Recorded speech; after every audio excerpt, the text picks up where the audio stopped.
you said in your word that though our sin is black as charcoal, you are ready to wash it so that it will be whiter than snow. Have mercy, O Lord. Mercy,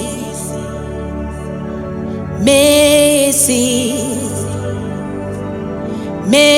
mercy, fall on us.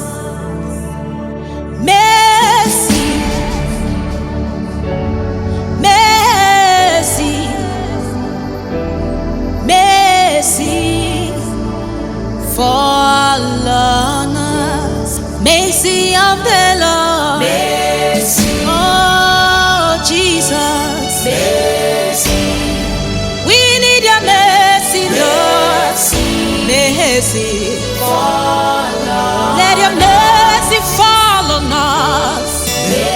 Efere Chukwu kaina riogi. Iwe giti okujuru. Mercy. Fall on us. Amaragi Uyakanyi na yogi Eberegi Yabiko netwanyi Makobu niju Kaine me burabu Kane mabula. Soputamo Jesus Paramo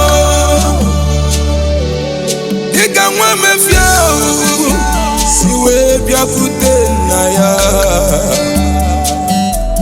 Siya bara Na ya magi ondime Otuanka si